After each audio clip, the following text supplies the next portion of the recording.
Sziasztok!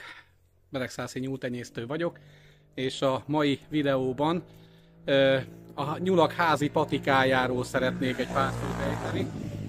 Ugye itt is szágódoznak a motorok, mint hallottátok, és láttátok is bizonyára az elsuhanó motorot, de visszatérve érdemes nézni a videót, hiszen a ti kérésetekre egy olyan videóösszeállítást csinálok most, ahol minden legszükségesebb gyógyszert, oltást, vagy ami szükséges a nyulak gyógyítására, megelőzésére igyekszek majd a figyelmetekbe ajánlani, és meg is mutatni, hogy mik ezek a gyógyszerek, hogyan kell használni, mikor kell használni.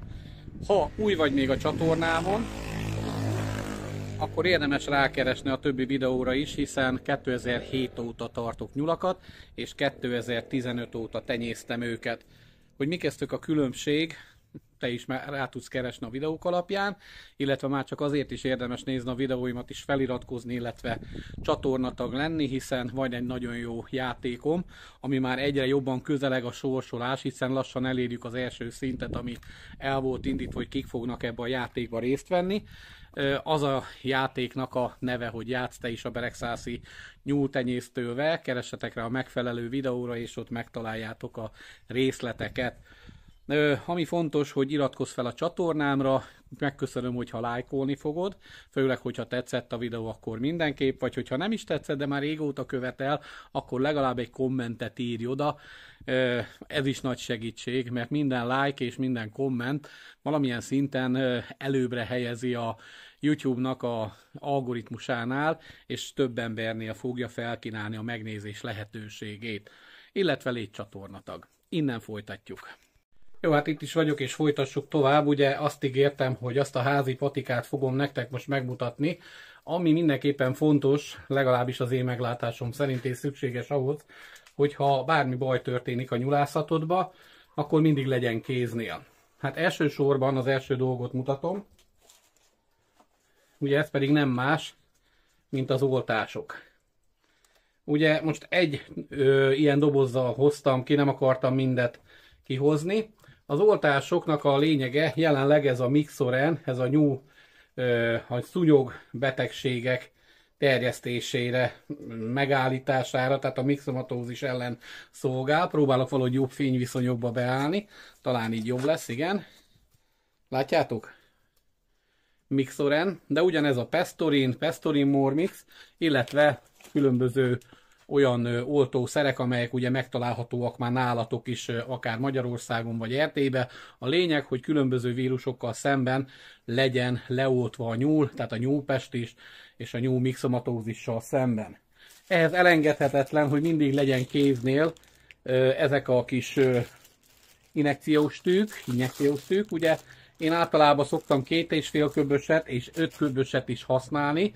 Miért? A 2,5 köbösnek vékonyabb a tűje, és cél az, hogy ne nagyon sértsen fel a nyúlnak a bőrét, tehát minél minimálisabb szúrást érezzen, ezért az 5 köbösbe felszívom az 5 nyúlra való adagot, és a 2,5 köbös tűvel oltom a nyulakat.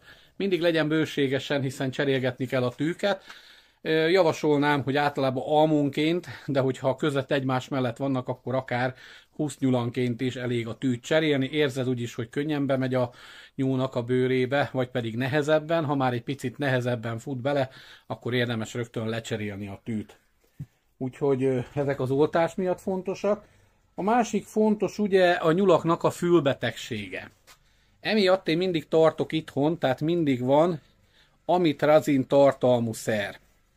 Nem tudom, visszaadja így a kamera. Így néz ki ennek a csomagolása. Amitrazin Plus. Látjátok, rajta van a nyúl, kutya, ez a kutyáknál is elő szokott fordulni, ez a fajta fülatkásodás, fülsebesedés, úgyhogy konkrétan, amit a kutyára használnak, az ugyanúgy jó a nyúlnak a fülébe, bele kell csepegtetni.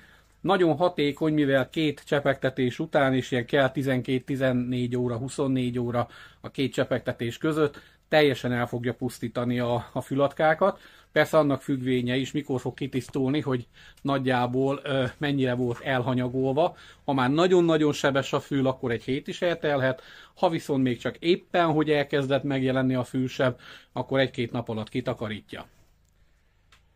Természetesen, ha véletlenül nincs otthon, akkor helyettesíthető sima étolajjal. Én mindenképpen azt javaslom, mert egy természetes, vagy ha van, akkor olívaolajjal, mert azt még jól fel is szívja a maga a nyúlnak a füle, a bőrünk is, amire érintkezik, tehát az is egy jó dolog, de mondom, azt is használhatjátok, de érdemes az amitrazint, vagy az amitrazin tartalmú szert beszerezni. Én tartok itthon nagy tételbe, ugye a fososodásra, meg az ilyen megelőzésre, mert elsősorban megelőzés a cél. Az a neve, hogy triszulfon. Ez a triszulfon ilyen kilós kiszerelésben van porba, és itt megvan, hát ez egy sok itatásra, megelőzésre kell mindig koncentrálni, tehát amikor a nyulak betegségéről beszélünk, a gyógyítás az már csak egy ilyen próbálkozás. Korábbi videóban is beszéltem erről, hogy igazából gyógyítani a nyulaidat nem nagyon tudod, főleg, hogyha ilyen szervi betegségei vannak. Egyszerűen legjobb olyankor, ha jó húsban van még, és olyan betegsége, mivel a betegségeknek a 99%-ánál fogyasztható a nyúlhús, célszerű levágni, csak is kivételes esetekben gyógyítani, tehát inkább mindig az legyen a szemetek előtt, hogy ezek a gyógyszerek megelőzésre kellenek. Megelőzés szempontjából használjuk, tehát ez a triszulfonnal is, megelőzés miatt minimális adaggal egy 3-5 napon keresztül itatom a nyulaimat vízbe rakva, és úgy igazából ez megelőzi a máj- és bélkokcidózisnak a kialakulását, tehát hogy elszaporodjanak azok a kis kokcidózis, most nem jut eszembe a szakszó rá, de azok a kis akármik, baktériumok, hogy lebetegítsék a nyulat. Fontos még használni, ugye ebből fajtából van por alakba, amit vízzel keverünk fel, és van szintén folyadékba is. A folyadék sokkal jobb, de látjátok, ebből ilyen kis csomagolásban van, ez gyógyításra szoktam már használni elsődlegesen, nem megelőzésre, mert itt úgy van a 5%-os oldat, 10 ml, és ezt lehet 1 ml-t akár, ha beteg nagyon, tehát mondjuk elfososodott a nyúl, lehet egyenest a szájába közvetlenül fecskendővel belefecskendezni, hogy nyelje le. Szintén ne várjatok csodát, tehát attól függetlenül elpusztulhat a nyúl ezután is, de van esély rá, hogy ez megmenti, és megfogja, hogyha éppen csak elkezdett fosni, tehát meglátod a seggén, az egész állományt elkezded ezzel itatni, nagyon-nagyon gyorsan helyre fognak jönni. És ugye korábban még ehhez hozzáteszem, hogy korábban mondtam, hogy olyankor mindig elkülönítettem, meg a szakkönyvek is ezt írták, hogy különítsük el a kisnyulakat külön helyre, és akkor, hogy ne fertőzzel a többit. Nem jó. 99% abban az esetben az elpusztulás. Ha viszont ott hagytam a többivel, akkor az történt, hogy a többit is itattam ugyanúgy ezzel a gyógyszerrel, hogy szépen, de biztosan egy hónapon belül helyreállt a kisnyúlnak az egészsége, és ugyanúgy le tudtam a későbbiekben majd vágni, vagy be tudtam fogni tenyésztésre. Ami még kell, hogy itthon legyen, vagy jó, ha itthon van, Brovita-Coccida neve, de természetesen ez is egy ilyen antibiotikum-szerű szer, csak is kizárólag, ezt már akkor érdemes használni, ha gyógyítani szeretnél, illetve, hogyha korábban mondjuk már itattál megelőzésre triszulfonnal. Mert ha sokáig használod ugyanazt a gyógyszert, akkor egy idő után kialakul a nyulaidnál egy ilyen megszokottság, tehát mint minden más gyógyszer esetében, tehát nem nagy segítség lesz a nyúl számára az a gyógyszer. Érdemes még használni és tartani itthon, az a neve, hogy Chemi Spray. Ez egy ilyen antibakteriális fúvós akármi, aminek az a lényege, hogy mikor befúvod a nyulat akár talpfekélyeknél, főleg azoknak érdemes, akiknek németóriás nyuluk van, vagy amikor verekedtek a nyulak és sebek jelennek meg rajtuk, azt a részt lefújni. Többen írták, hogy ők használták már a mixomatózisnál, amikor ugye megcsípte a nyulat a szúnyog, és akkor a vírus elkezdett a szervezetébe hatni, és elkezdtek kijönni ilyen dudorok rajta, meg minden. Nem arra szolgál, de szárít, úgyhogy az arra is használható. Elég drága egy ilyen spray, viszont fülsebesedésre hiába írták páran, ez arra nem jó. Nem fogja az atkát se elpusztítani, se nem fogja az atkát teljesen kiiktatni a te nyulászatodból, úgyhogy arra nem érdemes használni. Ami még szükséges, hogy legyen egy ilyen csipeszed, egy ilyen vágó csipeszed. Amennyire lehet, kétféle is lehet. Ez most pont az egyik fajta, amik így van a vágó része, de van ilyen hosszanti elnyúló. Ezzel lehet általában visszavágni, ebben szoktam visszavágni a nyulaknak a körmét, illetve ha kell a fogát is, és ugye a fogához is kell a másik fajta, de azokat általában érdemes levágni. Múltkor pont rákérdezett valaki, hogy meghagytam azt a fognövekedős nyulat, és mi történt vele, hát levágtam, azt csak vészszükségbe hagytam, nem hagytam meg végül, levágtam, de a körömvágásra mindenképpen fontos és jó dolog, hogyha van. Mi kell még? Férgesedéssel szemben ugye beszélünk arról, főleg németóriásnál atkásodás, illetve férgesedés, és milyen féregírtót érdemes használni. Én ezt a Brovermectin szert használom, ez Invermectin alapú, tehát Invermectin, ha rákerestek ti is, akkor megtaláljátok, és én az injekciófajtát javaslom. Található már a piacon olyan is, amit lehet vízbe tenni, ilyen gyengített verziója. A probléma az, hogy nem elég hatékony. Illetve több ideig kell használni, és sokkal egyszerűbb számomra, aki rendszeresen old, hogy ezt a folyadékot én egyszerűen felszívom, egy icipicit felhígítom, természetesen ampullás vízzel, amit veszek a patikába, tehát nem sima vízzel, és azt adom be a nyulaimnak, nagyon-nagyon minimális mennyiség, tehát ezzel a 10 ml-rel le tudok akár 100-120 nyulat is oltani, és egy hónap múlva kell csak megismételni magát ezt a féreghajtást, és az összes férget lényegében kihajtja a nyúlból, megállítja a szőrhullást, amit ugye szintén az atka okoz, megállítja a fülsebesedést, tehát hogyha véletlenül be is kerül az atka a nyulat fülébe valahonnan, el fog pusztulni, mert ez benne van, ezt a vérébe, egy védettséget ad ellene egy jó darabig, úgyhogy nyugodtan én nekem nálam mindig van ilyen vagy ehhez hasonló itthon. És ami még fontos minden állattartásnál, én 3 éve kezdtem el használni ezt a szert, az a neve, hogy Alpha Super. Nem fogjátok elhinni, ezt a legyek ellen használom. Azért a legyek ellen, mivel hogy ahol van egy gazdaság, ott főleg nyáron, vagy ahol gyümölcsös van, előbb vagy utóbb megjelennek nem csak a szúnyogok, hanem a legyek is. De a szúnyog ellen is kiváló hatással bír.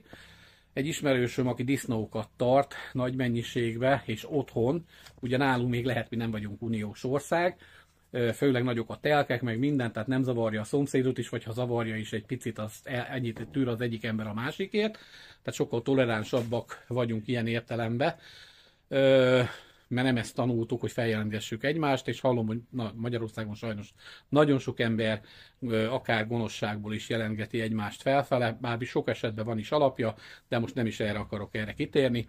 A lényeg, hogy mióta ezt a szert elkezdtem használni, elfelejtettem a szúnyog és a légy problémát. Bármilyen mennyiségben van, és örüljetek, ha ti felétek nincs, mert úgy tudom azért arra rendesen oltják, most lefújják őket, pusztítsák őket, hogy ne szaporodjanak el, sajnos is senki nem foglalkozik vele. És még ugye megint van egy nagyon fontos állatfajtánk, ez pedig a házi állatnak minősülő patkány, ami ugye megint csak ahol gazdaság van, ott sajnos megjelenik, vándorol, és ahol elszaporodik, jól érzi magát, ott aztán lehetetlen kiirtani. Én ezt a fajta, mutatom rögtön, hogy látszódjon is, Storm az a neve. Ezt a fajta patkányírtót használom. Jelenleg ez az egyik legújabb a piacon, és fontos előnye, így mutatom nektek, ilyen kék tabletták, fontos előnye, hogy ha megeszi a pocok, akkor nem kezd el lebomlani, hanem kiszárad. Tehát nem lesz olyan probléma, hogy az udvarod, vagy valahol, ahol elbújt a patkány, hogy folyamatosan bűzleni fog. És ez nagyon nagy előny. Nekem volt olyan, hogy a szénabogját szétszedtem, és bizony 2 kg megetetése után kb. 30 darab, vagy 20 darab ilyen száraz pocokbőrt szedtem össze, ami mind a széna szalma közül kihullott, mert sajnos az ilyen helyekre előszeretettel szeretnek befészkelni. Még ezen kívül használok Bikoxot, sajnos ezt most nem tudok nektek mutatni. A Bikoxot szintén megelőzésre használom, amikor leválasztás előtt szoktam a nyulaimat leítatni vele, egy hétig itatom nagyjából 5-7 napig, 1 ml 1 liter vízbe, És van még egy gyógyszer, aminek a neve Endrofloxacin. Nem kifejezetten nyulakra készült, ez egy antibiotikum, ez egy erős antibiotikum, hanem elsősorban lovaknak, teheneknek és disznóknak készült. Viszont pár évvel ezelőtt leteszteltem, mert szerettem volna egy nyulat megmenteni, és nagyon jól megmentettem, be volt a nyúl lázasodva, nem tudom mi volt vele, milyen betegsége volt, vissza nem tudok emlékezni, hogy most ezt konkrétan megmondjam, de a lényeg, hogy egy héten keresztül minden nap kapott egy adagot, egy ilyen 1 millilitert is súlyra van, kell ezt adagolni, és az igazság az, hogy megmenekült. Most is van egy nyulam, amelyik prüszköl, és amelyik úgy néz ki, hogy tüdőgyulladásban van. Itt van egy német óriás a fejem felett, látszik is, hogy gubbasz. Próbálom nektek így jobban megmutatni. Nem tudom, mennyire fogja a videó visszaadni. Látjátok, ő egy nőstény. Talán látszik is. És hát most kapja ezt az antibiotikumot, ugye ezáltal kizártam annak a lehetőségét, hogy egyszerűen lesz belőle egy kolbászhús, hanem egy az egybe próbálom kikezelni, amennyiben nem, akkor természetesen elváljom, de a lehetőségét megadom, és ezek vannak mindig kéznél, ha valami baj lenne. Hát nálam ennyit merít ki az állatpatika fogalma, de ezek jó, ha nálad is megtalálhatóak, illetve hát van itt még ugye általában nyúlmennyiségtől függően, tehát attól függ, hogy hány nyulat tartasz, úgy kell a saját ilyen kis nyúlpatikádat is meghatározni, hogy például a fülcseppekből általában 5-ösével veszem, ha úgy van, és akkor 1 év alatt valamikor elkopik, valamikor megmarad a második évre, viszont nem kell félni, mert ezek az állatgyógyszerek minimum 2 évig érvényesek, legalább, és az egyik állatpatikus azt mondta, és én ki is próbáltam, és valóban igaza volt, hogy hiába lejár a szavatosság ideje, az állatgyógyszereknél nem úgy van, mint az emberi gyógyszereknél, még legalább 1-2 évig ugyanúgy fel lehet használni, hogyha megfelelően volt tárolva. A megfelelő tárolás alatt értem, hogy nem fagy meg, hanem hűtőbe tárolod, nem kap napfényt, és a többi, és a többi. És akkor legalább 4 évig akkor tudod ezeket használni, ami por alapú, úgy szintén, mint akár ezt is. Hát köszönöm a figyelmeteket, remélem, hogy ez segít nektek is abban, hogy feltöltsétek otthon a kis gyógyszertáratokat, és legyetek felkészülve arra, ha hirtelen vészhelyzet van, és meg kellene menteni mondjuk egy kokcidózistól az egyik nyulatokat, vagy több nyulat is egyszerre, nem kell akkor szaladgálni, és az oltószerből is lehet beszerezni nyugodtan 2 évre való adagot is, hiszen szintén az oltások is minimum 2 évig érvényesek, de a 3. évben is be lehet adni, ha jó volt tárolva. Köszönöm a figyelmeteket, legyen szép a napotok, köszönöm, hogy néztetek, lájkoljátok a videót és osszátok meg a többieknek is. Sziasztok!